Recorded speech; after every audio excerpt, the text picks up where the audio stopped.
Positive thinking గుర్తుపెట్టుకోవాలి అందరూ. Positive thinking మనిషిని బ్రతికిస్తుంది, గుర్తుపెట్టుకోవాలి. ఒకసారి రిషబ్ పంత్ అనే క్రికెటర్ ఉన్నాడు. ఆ క్రికెటర్ వాళ్ళ చెల్లెలకి అక్కకు గిఫ్ట్ తీసుకొని కారులో వెళ్తున్నాడు, సర్ప్రైజ్ చేద్దామని. వెళ్తున్నప్పుడు తెల్లవారుజామున భయంకరమైన యాక్సిడెంట్ అయింది. మామూలుగా మనలాంటి వాళ్ళు కింద పడితే ఆ పడుతున్నప్పుడే చనిపోతాం. అందుకే స్పోర్ట్స్కున్న పవర్ అది గుర్తుపెట్టుకోవాలి. పాజిటివ్గా ఆలోచిస్తారు ఏ విషయంలో అయినా. ఓడిపోతున్నా పాజిటివ్గానే, ఇంకా గెలుద్దాం, ఇంకా బాగుపడదాం అనే ఆలోచనలోనే ఉంటారు. ఆ కారు మంటల్లో మండిపోయింది, వాడు వచ్చి బయటపడినాడు. మొత్తం గాయాలైన ఒళ్ళంతా, ఎక్కడికక్కడ చీరుకుపోయినాయి ఒళ్ళంతా కూడా. వేరే వాళ్ళైతే చనిపోతారు, నా వల్ల కాదు నేను చనిపోతున్నానేమో అనే ఫీలింగ్, నెగిటివ్ ఫీలింగ్లోకి వెళ్ళిపోతారు. కానీ రిషబ్ పంత్ నుంచి మనం నేర్చుకోవాల్సింది ఏంటంటే పాజిటివ్ థింకింగ్.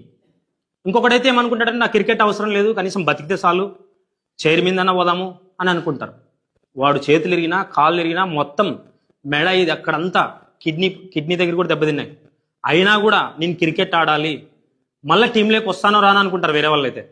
నేను పర్ఫెక్ట్గా ఆడాలి, ఇంతకుముందు ఎలా ఉన్నానో అలాగే ఆడాలని పాజిటివ్ ఇంటెంట్తో మళ్ళీ నేషనల్ టీంలోకి రావడం, మళ్ళీ ఇప్పుడు కూడా మన టీంలో ఉండడం, చాలా చాలా పాజిటివ్ మైండ్ ఉంటే తప్ప అంత దూరం రాలేరు.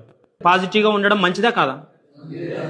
ఎటువంటి పరిస్థితుల్లో ఉన్నా నువ్వు బయటపడతావు, గుర్తుపెట్టుకోండి. ఎటువంటి పరిస్థితుల్లో అయినా కావచ్చు. అంటే నీ ప్రాణం పోతున్నా నువ్వు పాజిటివ్గానే ఆలోచించాలి. నేను ఇంకా బతుకుతానేమో అని ఆలోచించాలి. మొన్న టెస్ట్ సెంచరీ చేసినప్పుడు పల్టీలు కొట్టినాడు, ఇట్లా చూసినారు మీరు, బ్యాట్ కింద పడేసి. అంటే ఒక స్పైరల్లో ఇంజూరీ ఉన్నాయి వానికి, స్పైరల్ మొత్తం ఇంజూరీ అయిపోయిందంట. అయినా పాజిటివ్గా ఎంతో ఎక్సర్సైజ్ చేసినాడు. 1 yearలోనే వచ్చేసిన టీంలోకి. ఐపీఎల్లో ఆడతాడో లేదో అనుకుంటారు. వచ్చిన తర్వాత, యాక్సిడెంట్ అయిన తర్వాత కరెక్ట్గా 6 నెలలు 7 నెలల్లోనే రెడీ అయిపోయి వాకింగ్ చేసి మొత్తం అంతా పాజిటివ్గా ఆలోచన చేసి యోగా చేశాడంట ఆయన. యోగా, మెడిటేషన్ చేశాడంట, ఋషులు చేసినటువన్నీ చేశాడంట ఆయన. ఖచ్చితంగా నేను టీంలోకి రావాలి అని. చాలా మంది అనుకున్నారంట క్రికెటర్స్ ఇంక రాడు, రిషబ్ పంత్ అయిపోయింది, మళ్ళీ మన ఛాన్స్ వస్తాయి, మనకు వస్తాయని చెప్పేసి చాలా మంది క్రికెటర్స్ వెయిట్ చేసినటువంటి వాళ్ళు కలలు కానీ వింటారు. కానీ వాళ్ళందరి విషయాలు పక్కన పెట్టేసి మళ్ళీ టీంలోకి రావడం అనేది చాలా గొప్ప విషయం. పంత్ నుంచి మనం పాజిటివ్గా ఆలోచించేది విధానం నేర్చుకోవాలా వద్దా? గొప్ప యాక్సిడెంట్లో కావచ్చు, గొప్ప పరిస్థితుల్లో కావచ్చు, గొప్ప ప్రాబ్లమ్స్లో కావచ్చు, ముందుండాలంటే మనకు కావాల్సింది ఏంటి? పాజిటివ్ థింకింగ్ మాత్రమే మనల్ని విన్ చేస్తుంది ఫైనల్ వరకు. మనకు వచ్చినా రాకపోయినా పాజిటివ్గా ఉండడం అనేది నేర్చుకోవాలి.